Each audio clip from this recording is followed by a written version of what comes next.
بنو قریظہ نام ہی لیتا ہوں تو مجھے معلوم ہے کہ میری آڈینس کے ذہن میں یہ بات آ جاتی ہے کہ لو جی کوئی اسلامو فوبیا کی بات ہونے لگی ہے یا اسلام کی مخالف بات ہونے لگی ہے۔ مگر میں اس لیکچر میں بالکل الٹ بات کرنے جا رہا ہوں اور آپ کو یہ بتانے چاہ رہا ہوں کہ جو جدید ترین ریسرچ ہے اس سے بالکل الٹ بات ثابت ہوتی ہے کہ انفیکٹ بنو قریظہ کا واقعہ جس طرح سے ہمیں ملا، جس طرح سے ہم نے پڑھا، جس طرح سے ہم نے سمجھا، اس طرح سے ہو ہی نہیں سکتا تھا۔ واقعہ تو آپ جانتے ہوں گے، اگر نہیں جانتے تو جلدی سے آپ کو بتا دیتا ہوں کہ مدینہ کے اندر بہت ساری مختلف یہودی ٹرائبز بھی رہا کرتی تھیں، قبیلے رہا کرتے تھے۔ بنو قنیقہ، بنو نادر، بنو قریظہ، 3 ایسی یہودی ٹرائبز تھیں، ہمیں تاریخ میں پڑھنے کو ملتا ہے۔ تینوں کے ساتھ اختلافات پیدا ہوئے۔ بنو قنیقہ کے ساتھ اختلاف یہ پیدا ہوا کہ انہوں نے ایک مسلمان عورت کو ہراساں کیا، جس کی وجہ سے ان کے ساتھ تعلقات منقطع ہو گئے اور ان کو کہا کہ آپ مدینہ سے ایگزائل ہیں، جلا وطن ہیں۔ بنو نادر نے تو باقاعدہ، غور سے سنیے گا، حضور پاک صلی اللہ علیہ وآلہ وسلم کو اسیسینیٹ، قتل کرنے کی کوشش کی۔ ان کو مزید مارا نہیں گیا، ان کا سر تن سے جدا نہیں کیا گیا، بلکہ ان سے بھی تعلقات توڑ کے ان سے بھی کہا گیا کہ آپ مدینہ سے نکل جائیں، آپ کو جلا وطن کیا جاتا ہے۔ اور تیسری ٹرائب ہے بنو قریظہ۔ ان کے بارے میں یہ کہا جاتا ہے کہ انہوں نے مسلمانوں کو جنگ خندق کے دوران، یعنی کہ احزاب کی جنگ کے دوران بٹرے کیا، انہوں نے قریش کی مدد کی اور اس وجہ سے ان سے اختلاف پیدا ہوا، ان سے تعلقات ٹوٹے، اور جب تعلقات ٹوٹے تو سعد ابن معاذ کو بلایا گیا جو کہ بنو اوس کے قبیلے کے سردار تھے، اور انہوں نے یہ کہا کہ تمام مردوں کے جو بالغ ہیں، یعنی بچوں کے نہیں، جو مرد ہیں ان کو تمام کے تمام کو ایگزیکیوٹ کر دیا جائے گا، ان کا سر تن سے جدا کر دیا جائے گا، اور عورتوں کو اور بچوں کو غلامی میں بیچ دیا جائے گا، ان کو غلام بنا دیا جائے گا۔ اور ہمیں تاریخ میں یہ ملتا ہے کہ شاید 400، شاید 600، شاید 900 مختلف لوگ مختلف فگرز دیتے ہیں، ان کو ایک میس گریو میں، یعنی کہ ایک بڑی سی قبر کھودی گئی جہاں ایک ایک کر کے ان کے سر تن سے جدا کر دیا گیا اور ان کی باڈیز کو وہاں پہ پھینک دیا گیا، اور پھر تمام عورتوں اور بچوں کو غلامی میں بیچ دیا گیا۔ اب دلچسپ بات یہ ہے کہ 3 کیٹیگریز ہیں ہسٹورینز کی جو اس چیز پر لکھتے ہیں۔ ایک ہے جو ٹریڈیشنل اسلامک علماء ہیں، آپ تو جانتے ہیں وہ کون ہیں، سمجھانے کی ضرورت نہیں۔ دوسرا ہے اورینٹلسٹ ہسٹورینز، یہ ویسٹ کے ہسٹورینز ہوتے ہیں اکثر، کچھ اسرائیلی ہسٹورینز بھی اس میں شامل ہیں، اور اکثر و بیشتر یہ بڑے بائسڈ ہوتے ہیں اسلام کے خلاف، اور ہمیشہ یہی ثابت کرنے کی کوشش کرتے ہیں کہ اسلام تو بڑا پرتشدد قسم کا مذہب تھا۔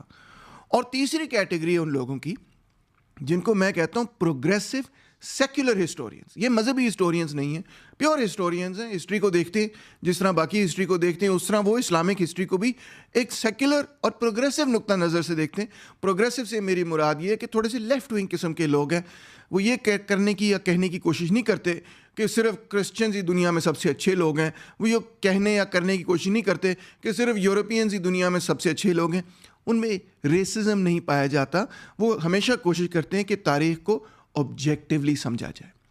ٹریڈیشنل اسلامک سورسز اکثر 4 سورسز استعمال کرتے ہیں۔ ایک تو قرآن کی آیت ہے الاحزاب 33:26، پھر سیرت رسول اللہ جو کہ ابن اسحاق نے ترتیب دی مگر وہ تاریخ کی لہروں میں گم ہو گئی، اور ان کے شاگرد ابن ہشام نے اپنے نوٹ سے اس کو دوبارہ سے ترتیب دیا، یہ ایک اور سورس ہے۔ تیسری سورس الطباری کی کتاب history of prophets and kings, اور الطباری کی تفسیر اور اس پر بنیاد رکھتے ہوئے اور بھی کئی تفاسیر ہیں جس کے اندر بالکل تقریباً اسی طرح سے واقعے کا ذکر ہے۔ اور اس کے ساتھ ساتھ حدیث کی کتابیں، صحیح البخاری ریفرنسز آپ کے سامنے موجود ہیں، بک آف جہاد میں مختلف حدیث 3 حدیث موجود ہیں، اسی طرح صحیح مسلم کے اندر بھی ایک حدیث موجود ہے، ابو داؤد کے اندر بھی ایک حدیث اسی طرح سے موجود ہے۔ اور میں ان ولاگرز اور یوٹیوبرز کا تو نام لینا بھی پسند نہیں کروں گا جو کہ ان لوگوں کی ایکیڈیمک رائٹنگز کو بھی اسی مقصد کے لیے استعمال کرتے ہیں اور آئے دن اسلامو فوبیا دنیا کے اندر پھیلاتے نظر آتے ہیں، سنائی دیتے ہیں۔ میرا خیال ہے تقریباً تمام مسلمان جو یوٹیوب سوشل میڈیا سے جڑے ہوئے ہیں وہ ان بحث مباحثوں سے بہرحال واقف تو ہوں گے، مگر جس چیز سے وہ بھی واقف نہیں ہوں گے اور میں بھی واقف نہیں تھا، وہ نئی تحقیق ہے جو کہ سیکولر پروگریسو ہسٹورینز نے کرنی شروع کی ہے اس واقعے پر۔ مثال کے طور پہ ایک آرٹیکل آپ کے سامنے پیش کروں گا جو کہ WN عرفات صاحب کا لکھا ہوا ہے، ان کی اب وفات ہو گئی ہے۔ وہ پروفیسر تھے عربک اور اسلامک اسٹڈیز کے، بلکہ ڈائریکٹر تھے اس انسٹیٹیوٹ کے at the university of Lancaster, اور انہوں نے ایک چھوٹا سا آرٹیکل لکھا، پھر اس پہ مزید اور بہت سارے لوگوں نے لکھا تو یہ 1976 میں تھا، مگر اس کے بعد کئی سال اس پہ ڈیبیٹ چلتی رہی۔ اس آرٹیکل کا عنوان ہے new light on the story of بنو قریظہ اینڈ دا جوز آف مدینہ۔ بڑا ہی دلچسپ آرٹیکل ہے، اور میں آپ کے سامنے اس آرٹیکل میں جو لکھا ہے وہ پیش کرنا چاہوں گا۔ اب بات یہ ہے کہ بنو قریظہ کا واقعہ سب سے زیادہ تفصیل سے اگر کہیں پر لکھا ہوا ہے تو وہ اس کتاب میں لکھا ہوا ہے، دا لائف آف محمد، یعنی سیرت رسول اللہ، جو کہ ابن اسحاق کی کتاب تھی، اور جیسے میں آپ کو پہلے بتا چکا ہوں کہ اسی کتاب کو ان کے طالب علم محمد ہشام نے ٹھیک ٹھاک کر کے ایڈٹ کر کے ہمارے تک پہنچایا۔ اس میں جو واقعہ لکھا ہے، this is the most widely cited idea. الطباری بھی جب اپنی کتاب اور اپنی تفسیر لکھتے ہیں تو اسی کتاب کو، اسی واقعے کو اسی کتاب سے ریفرنس کرتے ہیں۔ اسی طرح ابن کاثر بھی اسی کتاب کو ریفرنس کرتے ہیں، ابن قدامہ بھی اسی کتاب کو ریفرنس کرتے ہیں، اور اسی کتاب میں سب سے زیادہ تفصیلات بھی ملتی ہیں۔ اگر میں یہ کہوں کہ بنیادی طور پہ اس کتاب کی وجہ سے بنو قریظہ کے حوالے سے سارا نیریٹو قائم ہوا تو یہ بات غلط نہیں ہوگی۔ اب معاملہ پہلا تو یہ ہے کہ یہ کتاب اور اس کتاب میں جو سورسز استعمال کی گئی ہیں وہ اس واقعے سے تقریباً 150 سال بعد ہیں۔ جی ہاں، 150 سال بعد۔ اور ابن اسحاق اپنی کتاب میں خود بتاتے ہیں کہ وہ کون سے سورسز ہیں جن کو انہوں نے استعمال کیا، یہ سورسز لکھے ہیں۔ دلچسپ بات یہ ہے کہ کسی بھی ایک سورس نے یہ مکمل کہانی نہیں سنائی، بلکہ انہوں نے کہانی کے مختلف حصے سنائے، اور پھر 7 مختلف حصے سن کے، دلچسپ بات ہے، ابن اسحاق نے ان کو ایک نیریٹو کے اندر ترتیب دیا کہ یہ پورا واقعہ ہے۔ اور اس کے لیے جس طرح ہسٹورینز کی عادت نہیں ہے، انہوں نے کوئی اسناد نہیں پرووائڈ کی، کیونکہ ظاہری بات ہے جن لوگوں نے حدیث لکھی ان کی تو یہ ایک پوری پریکٹس تھی، مگر ہسٹورینز کی یہ پریکٹس نہیں تھی۔ تو انہوں نے ان سے یہ بات چیت سنی، اور پھر اس کے بعد انہوں نے اس کہانی کو ترتیب دیا اور ہم تک پہنچا دیا۔ تو پہلی تو میری آرگیومنٹ یہی ہوگی کہ ایک واقعے کو 150 سال بعد آپ ترتیب دے رہے ہیں۔ ہو سکتا ہے کہ جو سورسز آپ استعمال کر رہے ہیں، جو کہ 7 مختلف سورسز ہیں، ان کو وہ واقعہ ٹھیک طرح سے یاد نہیں، وہ اس کے چھوٹے چھوٹے حصے بیان کر رہے ہیں، اس میں کئی غلطیاں ہو سکتی ہیں، آپ نے اس کو ترتیب دیا، اور جو لوگ آپ کو یہ واقعہ سنا رہے ہیں وہ کوئی چین آف نریشن بھی آپ کو نہیں دے پا رہے ہیں۔ تو کیا ان سورسز میں کوئی بائسز ہو سکتے ہیں؟ میں آپ کو بتانا چاہتا ہوں بالکل ہو سکتی ہیں، اور جس طرح عرفات صاحب نے بیان کیا وہ موجود ہیں۔ اس کہانی کا جو اصل مقصد ہے وہ آپ کو اس پیراگراف میں ملتا ہے کہ سعد بن معاذ کے سٹیٹس کو ایلیویٹ کیا جائے، یہ بتایا جائے کہ حضور پاک صلی اللہ علیہ وآلہ وسلم کا کس قدر کانفیڈنس تھا، ان کا کتنا اعتماد تھا سعد بن معاذ پر۔ جو حصہ جس کے اندر وہ پورا قصہ سنایا گیا کہ کس طرح سے یہ ججمنٹ پاس کی، اس پر غور کیجیے۔ ابن اسحاق لکھتے ہیں when Sa'd appeared the apostle said to the Muslims arise in honor of your chief، یعنی کہ مسلمانوں کا چیف کون ہوا یہاں پہ؟ سعد بن معاذ۔ then Sa'd asked do you covenant with Allah to abide by my decision، یعنی کہ آپ اللہ سے وعدہ کرتے ہیں کہ جو میں فیصلہ کرتا ہوں اس کو وہ آپ قبول کریں گے؟ تو سب نے کہا ہاں جی ہم قبول کریں گے، اور حضور پاک صلی اللہ علیہ وسلم نے بھی یہاں پہ کہا کہ جی ہم قبول کرتے ہیں۔ اور پھر حضرت سعد رضی اللہ تعالیٰ عنہ نے اناؤنس کیا sentence I decree that the men will be killed, the property be divided and the women and their children be made captives۔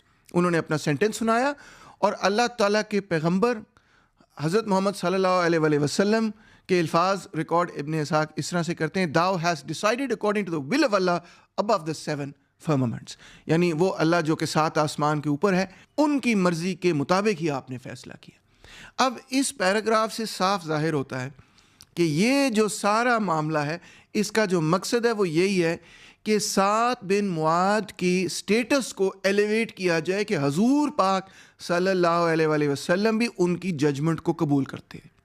Arafat صاحب لکھتے ہیں the part of the story which concerned the judgment of Saad bin Muaz against قریظہ، غور سے سنیے گا، was transmitted from one of his direct descendants، یعنی یہ حصہ کہ ان کے خلاف کیا سزا سنائی گئی، یہ کہاں سے انفارمیشن ابن اسحاق کو ملی؟ یہ انفارمیشن ان کو ملی تو سعد بن معاذ کے ڈسینڈنٹ یعنی رشتہ دار سے ہی ملی، ان کے اپنے فیملی کے لوگوں سے ملی۔ مقصد اس پورے نیریٹیو کا یہی تھا کہ وہ اپنی فیملی کو ایلیویٹ کریں اور یہ کہیں کہ دیکھیں حضور پاک صلی اللہ علیہ وسلم ہم پر کتنا اعتماد کرتے تھے، تو مسلمان بھی ہم پر اعتماد کریں۔ کیا یہ ممکن ہے؟ آپ خود سوچیں کہ اتنا اہم فیصلہ اگر واقعی انہوں نے بٹرے کیا تو حضور پاک صلی اللہ علیہ وسلم ایسا فیصلہ جو ہے وہ کسی صحابی پر چھوڑ دیں، وہ خود نہ اس میں ججمنٹ پاس کریں۔ وہ خود مدینہ کے چیف جسٹس تھے اور وہ بار بار کہا کرتے تھے کہ جو بھی مسئلہ ہو، مسلمانوں کا ہو، یہودیوں کا ہو، جو بھی آپ کا آپس کا مسئلہ ہو، آپ نے میری سامنے پیش کرنا ہے۔ یہ انفیکٹ میثاق مدینہ کا سینٹرل اگریمنٹ تھا کہ بیسکلی حضور پاک صلی اللہ علیہ وسلم چیف جسٹس تھے مدینہ کے۔ تو یہ کیسے ممکن ہوا کہ چیف جسٹس جو ہے کسی اور کو کہہ دے کہ اچھا اتنا اہم فیصلہ کہ انہوں نے بٹرے کیا ان ٹائم آف وار، یہ کوئی اور فیصلہ سنا دے؟ میرے ذہن میں تو بہرحال یہ ادنا سا سوال پیدا ہوا کہ اگر حضور پاک صلی اللہ علیہ وسلم چیف جسٹس ہیں مدینہ کے تو جو بھی معاملات ہیں انہی کے سامنے پیش ہو سکتے ہیں اور ان کے علاوہ کسی اور کے سامنے پیش نہیں ہو سکتے۔ پھر دوسرا معاملہ ہے کہ امام مالک، جن کے بارے میں آپ جانتے ہوں گے، one of the great Islamic scholars, اور جورسپروڈنس کا پورا اسکول انہوں نے شروع کیا جن کو ہم مالکی تھاٹ کہتے ہیں، مالکی مذہب کہتے ہیں۔ وہ کیا کہتے ہیں ابن اسحاق کے بارے میں؟ ذرا معذرت سے پیش کروں گا، وہ لکھتے ہیں he is a liar and an impostor who transmits his stories from the Jews. اس نے یہودیوں سے یہ کہانیاں سنی ہیں اور اس نے پھر یہ کہانیاں ساری لکھ دی ہیں، یہ کہانیاں درست نہیں ہیں۔ ابن حجر نے انفیکٹ امام مالک کے حوالے سے یہ اور بھی کلیریفائی کیا کہ امام مالک جب ابن اسحاق پر تنقید کر رہے ہیں تو کس چیز پر تنقید کر رہے ہیں؟ کوٹ such odd tales as the story of قریظہ and النادر۔ یہ جو کہانیاں ہیں، یعنی امام مالک بھی یہ کہہ رہے ہیں اور ابن حجر بھی یہ کہہ رہے ہیں کہ یہ ایسے ہوا ہی نہیں۔ اب دیکھیں بات یہ ہے کہ امام مالک مدینہ کے رہنے والے تھے اور سب سے زیادہ ایمفسائز یہ کرتے تھے، وہ یہ کہتے تھے کہ جو مدینہ کا اجماع ہے وہی تمام مسلمان دنیا کو اپنا لینا چاہیے۔ اتنا سختی سے وہ اس چیز پر زور دیا کرتے تھے۔ اور انہوں نے جب اپنی کتاب لکھی جو کہ پہلی ایسی کتاب تھی، تو انہوں نے اس کتاب کے پیچھے آپ سوچ نہیں سکتے کتنے سال ریسرچ کی، مدینہ کی گلی گلی میں جا کر لوگوں سے بات چیت کر کے۔ جس آدمی نے، جس شخصیت نے اپنی ساری زندگی لگائی ہو کہ مدینہ کے ایک ایک پتھر کو سمجھنے کے لیے، ایک ایک گلی کو سمجھنے کے لیے، وہ آدمی یہ کہہ رہا ہے کہ ایسا کوئی واقعہ ہمارے شہر میں ہوا ہی نہیں۔ ایک منٹ ڈاکٹر تیمور رحمان، ٹھہر جائیں ذرا۔ آپ کہیں گے کہ یہ واقعہ تو قرآن میں بھی ہے۔ بالکل ہے، آپ پڑھ سکتے ہیں قرآن الاحزاب 33:26، مگر قرآن مجید کے الفاظ پر ذرا غور کیجیے۔ بسم اللہ الرحمن الرحیم، کوٹ He caused those of the people of the book who helped them، یعنی قریش کی جنہوں نے مدد کی، to come out of their forts. Some you killed, some you took prisoner. Unquote. اب غور کیجئے کہ اس آیت میں بنو قریظہ کا ذکر ہی نہیں ہے، نام نہیں لیا گیا۔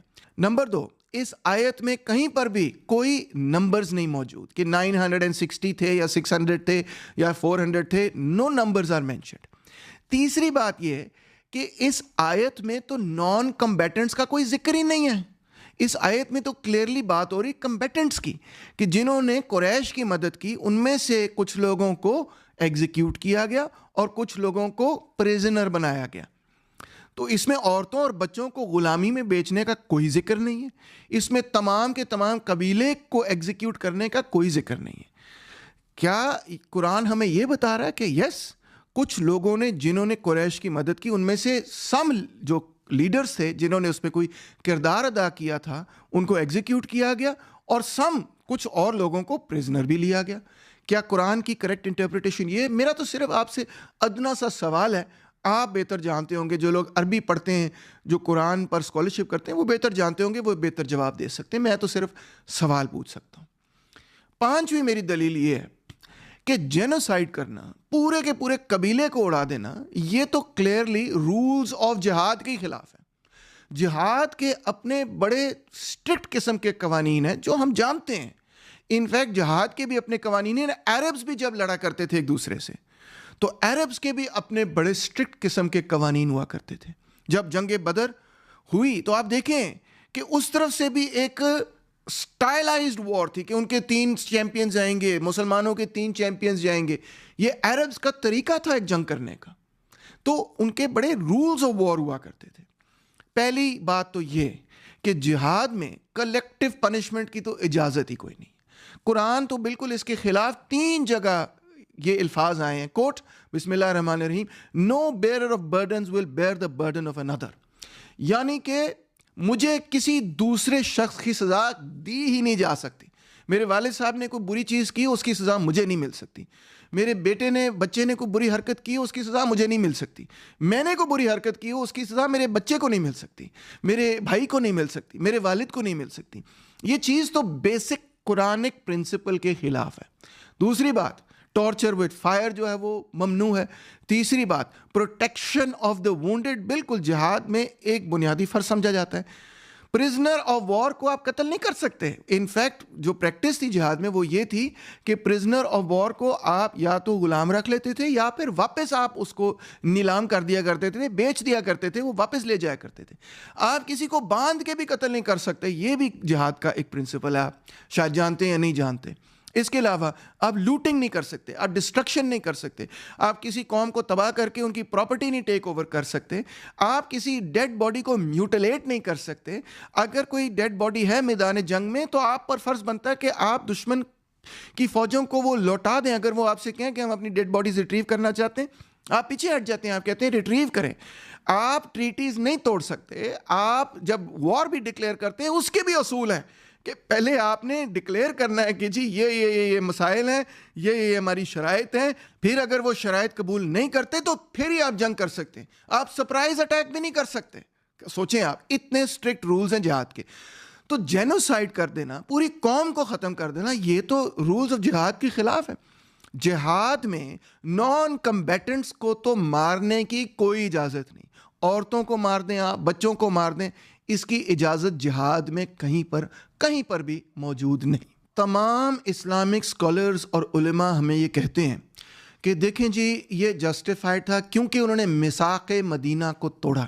ان کے ساتھ ایک پیکٹ تھا، اس پیکٹ کو انہوں نے توڑا، انہوں نے بٹرے کیا، اور اس زمانے کی بٹریل کی سزا یہی تھی. مگر میرے لیے جو سب سے شاکنگ بات تھی وہ یہ تھی کہ ابن اسحاق نے جہاں پہ میثاق مدینہ تحریر کیا ہے تو وہاں پہ بنو قریظہ کا کوئی ذکر ہی نہیں ہے. Yes, I am not exaggerating. In fact میثاق مدینہ میں وہ تمام ٹرائبز کا ذکر ہے، 9 مختلف قبیلوں کا ذکر ہے. بنو اوف کا ذکر ہے، النجر کا ذکر ہے، الحارث کا ذکر ہے، جشام کا ذکر ہے، سیدہ کا ذکر ہے، تھلابہ کا ذکر ہے، شتیبہ کا ذکر ہے، انصار کا ذکر ہے، مہاجرین کہہ لیں ان کا ذکر ہے. میں نے ابن اسحاق کی کتاب بیٹھ کے پڑھی، پیج 231 سے 33 ریفرنس بھی موجود ہے، اس میں ان تمام قبیلوں کا نام ہے مگر بنو قریظہ کا نام ہی نہیں ہے. تو یہ بڑی عجیب سی بات لگتی ہے کہ ایک طرف ہمارے اسکالرز ہمیں یہ کہہ رہے ہیں کہ انہوں نے میثاق مدینہ توڑا، مگر دوسری طرف جب ہم میثاق مدینہ پڑھتے ہیں تو اس میں ان کا نام ہی نہیں ہے. پھر 7واں معاملہ یہ ہے کہ ابن اسحاق ہمیں بتاتے ہیں کہ انہوں نے وہ ٹریٹی توڑی، میثاق مدینہ توڑا، اور سب یہ بات جانتے تھے کہ انہوں نے میثاق مدینہ توڑا. مگر جب وہ واقعہ بیان کرتے ہیں کہ کس طرح سے پھر ان کو کنفرنٹ کیا گیا، ان کی فورٹریس میں جا کے ان کو 25 دن ان کے ارد گرد ایک گھیراؤ کیا گیا، تو اس وقت اس واقعے کے حوالے سے ابن اسحاق لکھتے ہیں کہ حضور پاک صلی اللہ علیہ وآلہ وسلم کو یہ معلوم ہی نہیں تھا کہ بنو قریظہ کے ساتھ معاملہ کیا ہے. نعوذ باللہ، یہ کبھی ہو سکتا ہے؟ آپ خود پڑھ لیں. ابن اسحاق لکھتے ہیں and news came that the Jewish tribe of Banu Qurayza had broken their treaty with Muhammad, peace be upon him. ٹھیک ہے جی, یہ ایک جگہ لکھا انہوں نے اپنی کتاب میں کہ یہ خبر آئی کہ بنو قریظہ نے اپنا معاہدہ حضور پاک صلی اللہ علیہ وآلہ وسلم کے ساتھ توڑ دیا ہے, انہوں نے بٹرے کر دیا ہے. اب آگے پڑھیں کہ جب بنو قریظہ کے حوالے سے واقعہ دوبارہ سے وہ مینشن کرتے ہیں تو وہ کیا لکھتے ہیں, The apostle sent Ali ahead with his standard and people hastened to join it. حضور پاک صلی اللہ علیہ وسلم نے حضرت علی کو آگے بھیجا. When Ali reached the ford, he heard language offensive to Islam and returned to meet the apostle, whom he warned not to approach the Qurayza. یعنی حضرت علی رضی اللہ تعالیٰ عنہ نے کچھ ایسی باتیں سنی, کچھ ایسے جملے سنے جو کہ حضور پاک صلی اللہ علیہ وسلم کے خلاف تھے, اور اس لیے انہوں نے واپس جا کے حضور پاک صلی اللہ علیہ وسلم کو کہا کہ آپ وہاں نہ جائیں. اب پروفٹ نے کیا کہا, وائی, کیوں, didst thou hear them insult me, کیا آپ نے ان سے کوئی ایسے کلمات سنے جو میرے خلاف تھے. had they seen me there they would not have spoken thus. اگر میں وہاں پہ موجود ہوتا تو وہ کبھی بھی اس طرح کے الفاظ یا کلمات نہ بولتے. عجیب سی بات مجھے لگی جب میں نے پڑھا کہ پہلی خبر کے مطابق تو تمام لوگوں کو یہ بات معلوم ہے کہ بنو قریظہ نے بٹرے کیا ہے, مگر دوسری رپورٹ کے مطابق جب حضرت علی جا کر حضرت محمد صلی اللہ علیہ وسلم کو یہ کہتے ہیں کہ آپ نے وہاں نہیں جانا, تو وہ پوچھتے ہیں کیوں, انہوں نے کیا کیا ہے. ان کو یعنی کہ معلوم نہیں ہے کہ بنو قریظہ نے تو بٹرے کیا ہے یا کوئی اور معاملہ ہے, بلکہ وہ تو بینیفٹ آف دا ڈاؤٹ دے رہے ہیں. وہ کہہ رہے ہیں اگر میں وہاں پہ ہوتا تو ایسے جملے وہ کبھی بھی نہ بولتے, ایسی بات وہ کبھی بھی نہ کرتے. تو یہ کیسے ہو سکتا ہے کہ جنگ کے میدان میں عام خبر ہے کہ انہوں نے بٹرے کیا ہے, مگر جنگ کے بعد حضور پاک صلی اللہ علیہ وسلم کو یہ خبر نہیں ہو. ایسے نعوذ باللہ کیسے ہو سکتا ہے کہ بنو قریظہ نے بٹرے کیا. وہ پوچھ رہے ہیں کہ معاملہ کیا ہے. میں تو صرف آپ سے التجا ہی کر سکتا ہوں, سوال کر سکتا ہوں کہ میری کنفیوژن کو پلیز دور کر دیں کہ یہ کیسے ممکن ہے. پھر 8ویں دلیل میری یہ ہے کہ جو نون فیکٹس ہیں حضرت محمد پیس بی اپون ہم کے حوالے سے, حضور پاک صلی اللہ علیہ وسلم کی پوری زندگی اور ان کے اس زندگی میں جو ویل نون ترین فیکٹس ہیں جو کوئی ڈینائی نہیں کر سکتا, جو ان کے دشمن بھی ڈینائی نہیں کرتے, جو کہ ان کے دوست ہوں یا مخالفین ہوں, سب کہتے ہیں یہ ایسے ہی ہوا تھا.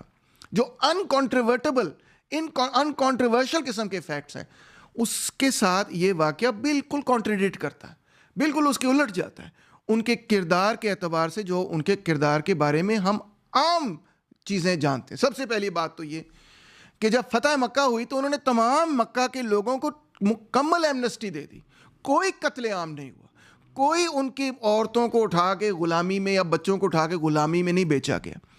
بالکل ہی الٹ معاملہ تھا.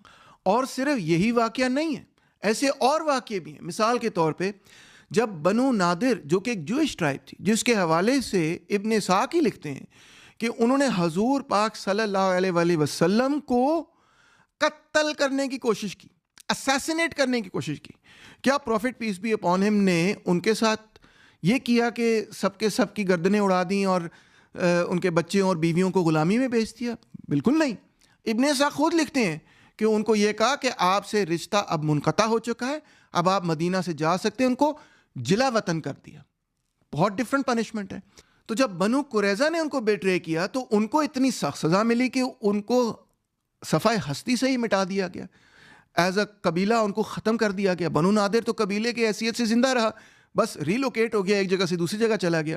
مگر ان کے لیے تو اتنی سخت سزا, ایک ہی جرم کے لیے یا ایک ہی جیسے جرم کے لیے اتنی دو مختلف سزائیں, کیسے ہو سکتا ہے؟ میرے لیے تو یہ کنفیوزنگ قسم کی بات ہے. آپ ہی میرا مائنڈ کلیئر کر سکتے ہیں.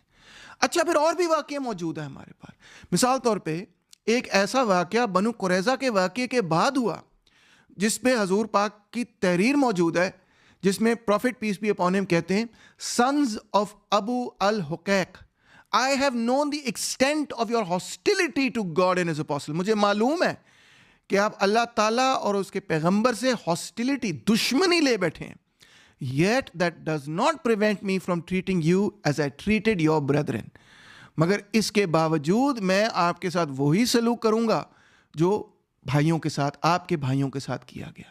اب میں تو اس بات سے بڑا کنفیوز ہو جاتا ہوں کہ ایک طرف profit piece be upon him اتنے کمپیشنیٹ, اتنے forgiving ان کا کردار نظر آتا ہے, اور دوسری طرف اتنی ہارش پنشمنٹ. دونوں چیزیں کیسے کریکٹ ہو سکتی ہیں؟ مجھے کنفیوژن ہے اس معاملے میں. پھر نویں دلیل یہ ہے کہ حضرت عروہ ابن زبیر رضی اللہ تعالیٰ عنہ، جو کہ حضرت عبداللہ ابن زبیر رضی اللہ تعالیٰ عنہ کے چھوٹے بھائی تھے، انہوں نے 9 خطوط لکھے اس وقت کے امید خلیفہ یعنی عبد المالک کے نام، کیونکہ عبد المالک جاننا چاہتے تھے کہ حضور پاک صلی اللہ علیہ وسلم کی کس قسم کی زندگی تھی، کیا واقعات تھے، تو انہوں نے 9 خطوط لکھے۔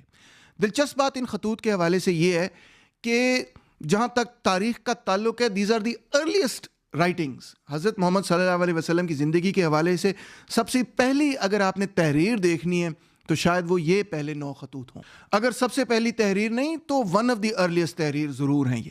اب دلچسپ بات یہ ہے دوستوں کہ ان 9 خطوط میں کئی اور مختلف واقعے بیان ہیں۔ انہوں نے سمجھایا کہ حضور پاک صلی اللہ علیہ وسلم کے ساتھ کیا مصیبتیں پیش آئیں، کس طرح انہوں نے جنگوں میں لڑائی لڑی، کس طرح سے انہوں نے صحبتیں برداشت کیں، کیا کنٹروورسیز تھیں، ان کا کردار کیا تھا، کئی خوبصورت چیزیں لکھی ہوئی ہیں۔ اتنا بڑا واقعہ مدینہ میں ہوا ہو کہ جہاں پہ 900 لوگوں کو سر تن سے جدا کر دیا ہو، اور اس پر انہوں نے 9 خطوط لکھے ہوں، اور ان خطوط میں کہیں پر بھی ذکر ہی نہ ہو اس واقعے کا، مجھے تو یہ بڑی عجیب و غریب بات لگتی ہے۔ پھر 10ویں بات یہ ہے کہ آج تک مدینہ میں کوئی ایسی نشانی نہیں ملی کہ جناب علی یہاں پر ان کا سر کاٹ کے ان کی باڈیز کو پھینکا گیا تھا، ان کی لاشوں کو پھینکا گیا تھا۔ کوئی میس گریو نہیں ملی مدینہ کے اندر جس کے اندر 400 500 600 700 800 900 لوگوں کو ہیڈ لیس پھینکا ہو یا مار کے پھینکا ہو۔ کوئی میس گریو مدینہ میں ہے ہی نہیں، کوئی مارکر نہیں، چلے گریو تو چھوڑیں، کوئی ویزیبل مارکر بھی نہیں کہ یہاں پہ جناب علی یہ معاملہ ہوا تھا، یہاں پہ یہ دفن ہوئے تھے۔ اس قسم کی کوئی چیز، کوئی مارکر تو بچتا، ہمیں کچھ تو نظر آتا کہ جناب علی یہاں پہ وہ لوگ دفن ہیں، کوئی چھوٹا موٹا مارکر تو ہوتا کہ بھئی ان لوگوں کو، بنو قریظہ کے مردوں کو یہاں پہ دفنایا گیا تھا، کوئی تو چھوٹی موٹی نشانی بچی ہوتی۔ آخرکار 900 لوگ ایک جگہ پہ دفن ہوں، کافی بڑی جگہ بنے گی تو کوئی تو نشانی ہونی چاہیے کہ ہاں یار یہاں پہ ان لوگوں کو دفن کیا گیا تھا۔ کچھ بھی ایسا نہیں ہے۔ مدینہ کے اندر آج تک کوئی میس گریو دریافت ہی نہیں ہوئی۔ اور آخر میں آپ کو یہ بات بتانا چاہوں گا کہ عرفات صاحب لکھتے ہیں کہ یہ پورا واقعہ خاص طور پہ جو یہودیوں کے اندر، بنو قریظہ کے اندر ڈیبیٹ ہوئی، آلموسٹ آئیڈینٹیکل ہے، تقریباً ہو بہو ویسا ہی ہے جیسا جوسفس کا اکاؤنٹ ہے of the destruction of the temple جو 73 AD میں ہوئی۔ جوسفس یہ شخص ہے سامنے، آپ کو شاید لگ رہا ہو کہ یہ تو بڑا کوئی مسلمان نیک پاک قسم کا بندہ، یہ ایک یہودی رائٹر تھا۔ جوسفس نے یہودیوں کی تاریخ لکھی، اور اس تاریخ میں انہوں نے بیان کیا کہ کس طرح رومنز نے 73 AD میں ان کے ٹیمپل کو تباہ برباد کیا۔ اس واقعے میں وہ بیان کرتے ہیں کہ کس طرح جوئس زیلٹس اور سکارائے جو ہیں وہ مسادہ کی راک فورٹرس میں گئے، اور وہاں پہ کس طرح سے ان کو میسیکر کیا گیا، رومنز نے کس طرح سے ان کو مارا۔ جو جوسفس نے لکھا ہے، میں آپ کو دلچسپ بات بتانا چاہتا ہوں کہ تقریباً ہو بہو وہی بات ابن اسحاق نے بھی لکھی ہوئی ہے، مگر 2 واقعے بالکل 2 مختلف وقتوں کے حوالے سے ہیں۔ یعنی کہ جب رومنز نے یہودیوں کو سراؤنڈ کیا اور ان کا گھیرا تنگ کر دیا، تو یہودیوں کے اندر یہ ڈیبیٹ ہوئی، ان کا لیڈر سامنے آیا، انہوں نے کہا ہمارے پاس 3 چوائسز ہیں۔ ایک تو یہ کہ ہم رومنز کے سامنے سرنڈر کر دیں اور ہم اپنے ہتھیار ڈال دیں۔ دوسری چوائس ہمارے پاس یہ ہے کہ ہم فائٹ ٹو دا ڈیتھ کریں، یعنی کہ ہم معلوم ہے کہ رومنز ہمیں قتل کر دیں گے، ہم لڑ کے اپنے آپ کو شہید کر دیں۔ اور تیسری چوائس ہمارے پاس یہ ہے کہ ہم میس سوسائڈ کمٹ کر دیں، ہم اپنے بچوں کو قتل کر دیں، اپنی بیویوں کو قتل کر دیں، پھر ہم مرد ایک دوسرے کو قتل کر دیں گے۔ اب دلچسپ بات یہ کہ ایگزیکٹلی یہی چیز جو ہے وہ یہاں پہ بنو قریظہ کے حوالے سے بھی بیان کی گئی، یعنی کہ جو اکاؤنٹ آف دا مسادہ ہے، جو راک فورٹرس تھی یہودیوں کی، جوسفس نے جو لکھا ہو بہو وہی چیز اب یہاں پہ بنو قریظہ کی فورٹرس کے اندر، ان کے قلعے کے اندر ہو رہی ہے۔ یہ کیسے ہو سکتا ہے کہ بالکل وہی الفاظ، بالکل وہی آپشنز دوبارہ سے ریپیٹ ہو گئے ہوں؟ اور ایون جو تعداد بتائی گئی ہے کہ اتنی تعداد ان کی تھی، اتنی تعداد ان کی تھی، وہ تعداد بھی ایگزیکٹلی ایک ہے۔ بڑی عجیب و غریب قسم کی بات لگتی ہے۔ در حقیقت عرفات یہ لکھتے ہیں کہ یہ ایک پروٹوٹائپ سٹوری ہے۔ پروٹوٹائپ سٹوری کا مطلب ہوتا ہے جب ایک کہانی مشہور ہو جاتی ہے اور اسی پروٹوٹائپ کو استعمال کرتے ہوئے آپ دوسرے واقعات کو بھی اسی طرح سے بیان کرنا شروع کر دیتے ہیں۔